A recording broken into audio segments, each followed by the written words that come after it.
ETF index mutual funds నేర్చుకుని stock మార్కెట్లో రాణించాలనుకుంటున్నారా? వెంటనే ఈ నెంబర్కి కాల్ చేయండి. నమస్తే, వెల్కమ్ టు సుమన్ టీవీ. నేను మీ ప్రేమ్. ఇవాళ మనతో ఉన్నారు స్టాక్ మార్కెట్ అనలిస్ట్ సుందర రామి రెడ్డి గారు. సార్ అడిగి లేటెస్ట్ అప్డేట్స్ ఏంటో తెలుసుకుందాం. సార్ నమస్తే. నమస్తే సార్, లాస్ట్ 1 వీక్ తీసుకున్నామంటే ఇండియన్ స్టాక్ మార్కెట్ చాలా వోల్టాలిటీలో ఉంది సార్.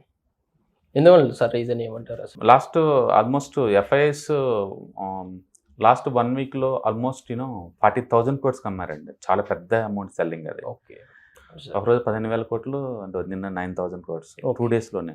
టోటల్ వీక్లో 40,000 కోట్స్ వాళ్ళు అమ్మారు. లక్కీగా మన డొమెస్టిక్ ఇన్స్టిట్యూషనల్ ఇన్వెస్టర్స్ 40,000 కోట్స్ కొన్నారు. But still market almost 5% drop అయింది. అవును సార్. ఓకే, అంటే టూ మచ్గా సెల్లింగ్ అనమాట. ఎందుకంటే చైనాలో తక్కువ రేటు ఉండటం వల్ల అక్కడ స్టాక్స్ కొంత బిగిన్ చేశారు. ఓకే, చైనా మార్కెట్ లాస్ట్ 1 వీక్లో 25% పెరిగింది. అంటే క్లియర్గా మన మనీ బయటకు వెళ్తుంది, అక్కడ జాయిన్ అవుతుంది అని అర్థం అనమాట. రీజన్ ఒకటి ఈ యుద్ధ భయం ఒకటి, రెండోది అక్కడ మార్కెట్ చీపర్గా ఉండటం ఒకటి, మూడోదేమో ఎఫ్ఈఎస్ డెలివరీ బేస్ సెల్లింగ్ చేస్తున్నారు. రిలయన్స్లోనే 5,000 కోట్లు, హెచ్డిఎఫ్సీలో 5,000 కోట్లు, అట్లా డెలివరీ బేస్ సెల్లింగ్ జరుగుతుంది. అంటే జెన్యూన్గానే అమ్ముతున్నారు వాళ్ళు.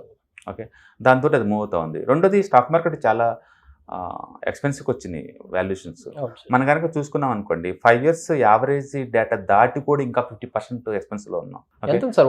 ఇప్పుడు లార్జ్ క్యాప్ కనుక చూసుకున్నాం అనుకోండి, large cap and top 88 companies large cap కలిపి టోటల్ మార్కెట్ క్యాపిటలేషన్లో 61% ఉంది. అంటే ఇండియాలో 61% స్టాక్ మార్కెట్ అంటే ఈ లార్జ్ క్యాప్లో ఉన్న 88 స్టాక్సే 61%. 88 స్టాక్స్ కంట్రోల్ది 61% of the Indian stock market. అంటే ఇండియన్ మార్కెట్లో 4,500 కంపెనీస్ ఉన్నాయి. 4,500 కంపెనీస్లో మనం 61% జస్ట్ 88 లార్జ్ క్యాప్స్ కంట్రోల్ చేస్తున్నాయి. అలాగే మిడ్ క్యాప్లో 132 మిడ్ క్యాప్స్ కలిపి 19% కంట్రోల్ చేస్తున్నాయి. ఓకే, 19%ని. అంటే స్మాల్ క్యాప్లో 240 స్టాక్స్ కలిపి 11% కంట్రోల్ చేస్తున్నాయి. అంటే స్మాల్ క్యాప్స్ మొత్తం ఎంత ఇండియన్ మార్కెట్లో దాని కంట్రోల్ అంటే జస్ట్ 11%. అండ్ మైక్రో క్యాప్ 1,671, అంటే 1,671 మొత్తం కలిపి కూడా 9% కంట్రోల్ చేస్తున్నాయి. అంటే స్టాక్ మార్కెట్ మొత్తాన్ని ఒక యూనిట్ లాగా అనుకుంటే మనం 61% ఏమో లార్జ్ క్యాప్, మిడ్ క్యాప్ ఏమో 19%ని, స్మాల్ క్యాప్స్ ఏమో 11%ని, అండ్ మైక్రోనేమో 9% కంట్రోల్ చేస్తున్నాయి. ఓకే, ఈ మధ్యకాలంలో ఈ మైక్రో స్మాల్ బీభత్సంగా పెరిగిపోయినాయి. దాంతో ఓవరాల్ మార్కెట్ చాలా ఎక్స్పెన్సివ్గా కనపడుతుంది అనమాట. ఇప్పుడు పీఈ రేషియో ప్రకారం చూసుకుంటే స్టాక్ మార్కెట్ ఎక్స్పెన్సివ్ చీపర్ చేయడానికి ఎక్కువ మంది వాడేది పీఈ రేషియో అనమాట. అన్ని విషయాల్లో అది పర్ఫెక్ట్ కాదు కానీ, బట్ నార్మల్గా అయితే కంపారిజన్లో వాడుతూ ఉంటాం. హిస్టారికల్గా యావరేజ్ ప్రకారం లార్జ్ క్యాప్స్ ఎప్పుడు కూడా 33 దగ్గర ఉంటాయి హిస్టారికల్గా. ఇప్పుడు చూస్తే 47 ఉంది లార్జ్ క్యాప్. అంటే హిస్టారికల్ యావరేజ్తో పోల్చుకుంటే 41% ఎక్స్పెన్స్లో ఉన్నాం ఇప్పుడు. అలాగే మిడ్ క్యాప్ మనం చూసాం అనుకోండి, 34.8 ఉండేది యావరేజ్ మీద లాస్ట్ 5 years. ఇప్పుడు 58 ఉంది. అంటే యావరేజ్ ఎక్స్పెన్స్ ఎంత ఉందంటే 67% ఎక్స్పెన్స్లో ఉన్నాం మనం. ఓకే, అలాగే స్మాల్ క్యాప్ అనుకోండి 30% ఉండేది, 30.3. ఇప్పుడు ఉంది 51 అనమాట, 51.8. అంటే 71% ఎక్స్పెన్సివ్ ఉన్నాయి. అంటే స్మాల్ క్యాప్స్ ఎంత పడితే ఫెయిర్ వాల్యూకి వస్తాయి అంటే 71% పడాలా. 71% పడితే డిస్కౌంట్ కాదండి, ఫెయిర్ వాల్యూ. హిస్టారికల్ వాల్యుయేషన్కి ఫెయిర్ వాల్యూ అనమాట. అండ్ మైక్రో క్యాప్స్ అనుకోండి 18.3 ఉండేది 5 years యావరేజ్ పిఈ, ఇప్పుడు 33 అయింది. అంటే 84%. అంటే మైక్రో క్యాప్స్ 84% డ్రాప్ అయితే తప్ప ఫెయిర్ వాల్యూకి రావు. దాన్ని బట్టి చూసుకోండి మార్కెట్ ఎంత ఎక్స్పెన్స్లో ఉంది. అంటే హిస్టారికల్ వాల్యుయేషన్ దాటి మనం ఎక్స్పెన్స్లో ఉన్నామన్నమాట.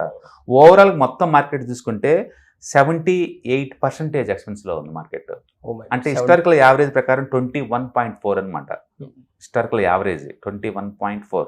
ఇప్పుడు మనం ఉంది 38.2 దగ్గర ఉన్నాం పీ రేషియో యావరేజ్ చేసినప్పుడు. So it's very expensive. 78% ఎక్స్పెన్స్లో ఉన్నాం. అంటే ఫెయిర్ వాల్యూ కన్నా చాలా దూరంలో ఉన్నాం. అలాగే ప్రైస్ టు బుక్ వాల్యూ చేసాం అనుకోండి, బుక్ వాల్యూ లెస్ దెన్ 1 ఉంటే దట్స్ గుడ్ అనమాట. నార్మల్గా అయితే లార్జ్ క్యాప్స్ అన్ని కూడా 4.3 ఉంటుంది 5 years యావరేజ్ మీద. ఇప్పుడు నువ్వు 8.3 ఉన్నావు. అంటే బుక్ వాల్యూ ప్రకారం 95% ఎక్స్పెన్సివ్ ఉన్నాయి స్టాక్స్. అలాగే మిడ్ క్యాప్స్ 4.7 అనమాట పిఈ, హిస్టారికల్ యావరేజ్. ఇప్పుడు 8.6 ఉంది.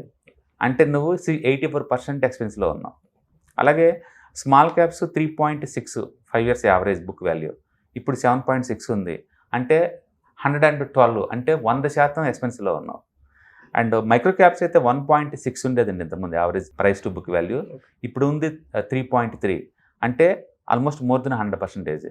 అంటే బుక్ వాల్యూ ప్రకారం చూసుకున్నా నువ్వు ఎక్స్పెన్స్లో ఉన్నావు, పిఈ ప్రకారం చూసుకున్నా ఎక్స్పెన్సివ్లో ఉన్నాం అనమాట. అంటే ఇవన్నీ స్టాక్ స్పెసిఫిక్ కాదు, ఓవరాల్గా large cap, mid cap, small cap, micro cap, ఈ 4 కేటగిరీస్ వస్తున్నాం. విత్ ఇన్ ద లార్జ్ క్యాప్లో చూసుకుంటే కొన్ని డిస్కౌంట్లు దొరకవచ్చు, అది వేరే సంగతి. లార్జ్ క్యాప్, స్మాల్ క్యాప్ ఎక్కడైనా సరే డిస్కౌంట్ దొరకవచ్చు. బట్ ఓవరాల్గా మాత్రం మార్కెట్ చాలా ఎక్స్పెన్సివ్. సో ఇప్పుడు మార్కెట్ ఎంత ఎక్స్పెన్సివ్ ఉంది అంటే ప్రైస్ టు బుక్ వాల్యూ ప్రకారం 95% ఎక్స్పెన్స్లో ఉంది overall market. And price to earning ratio, PE ratio ప్రకారం 78% ఎక్స్పెన్సివ్లో ఉంది. మొత్తానికైతే ఈ మార్కెట్ యావరేజ్ మీద 80% ఎక్స్పెన్స్ జోన్లో ఉంది హిస్టారికల్ డేటా ప్రకారం.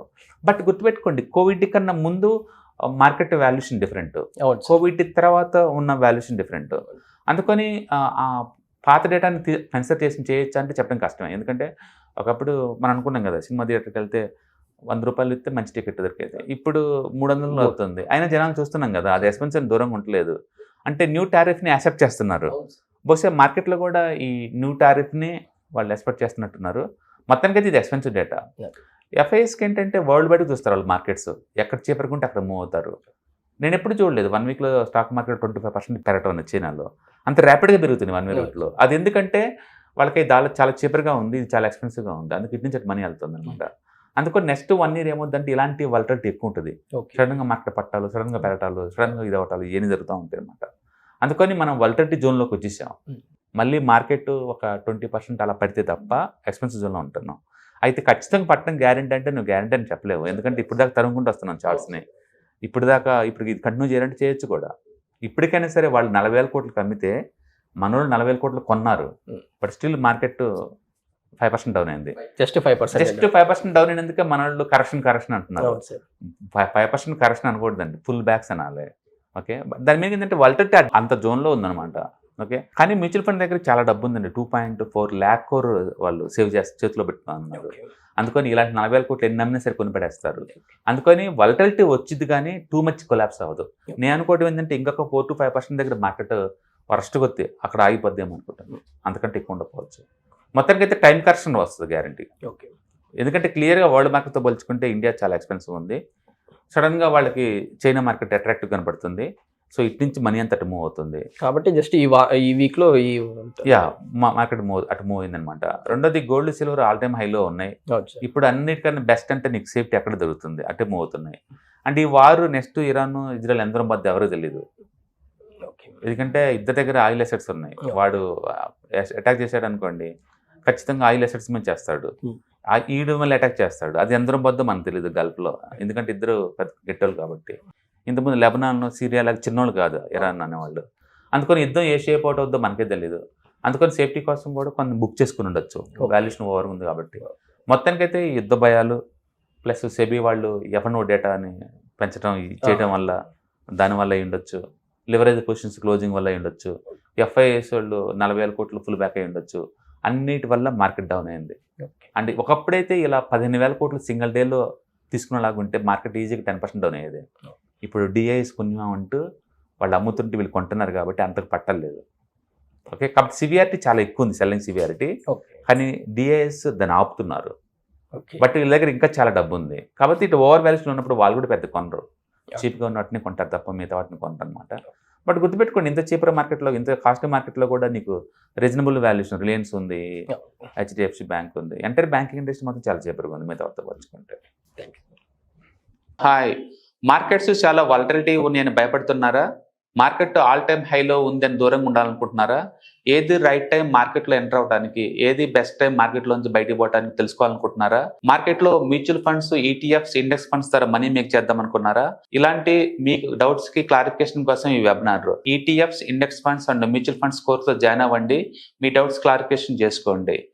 Every month Saturday, Sunday and Monday conduct చేసే ఈ కోర్సులో మీకు ఈటీఎఫ్స్ అంటే ఏంటి, ఇండెక్స్ ఫండ్స్ అంటే ఏంటి, మ్యూచువల్ ఫండ్స్ అంటే ఏంటి, different type of ETFs, index funds, mutual funds అంటే ఏంటి, ఇందులో ఇన్వెస్ట్ చేయడం ద్వారా లాంగ్ టర్మ్ లో వెల్త్ ఎలా క్రియేట్ చేసుకోవాలా, షార్ట్ టర్మ్ లో ఎలా వెల్త్ క్రియేట్ చేసుకోవాలా, ఎనీబడి కెన్ ట్రేడ్ ప్రోగ్రామ్ ఎలా పార్టిసిపేట్ చేయాలా, ఇలాంటి అన్నిటికీ మీకు ఆన్సర్ దొరుకుతుంది. కాబట్టి మీకు ఎవరికన్నా ఇలాంటి వాటిలో వెల్త్ క్రియేట్ చేయాలని కనుక ఇంట్రెస్ట్ కనుకుంటే కింద స్క్రోల్ అవుతున్న నెంబర్ కి కాల్ చేయడం ద్వారా మీ సీట్ని బుక్ చేసుకోండి. Thank you.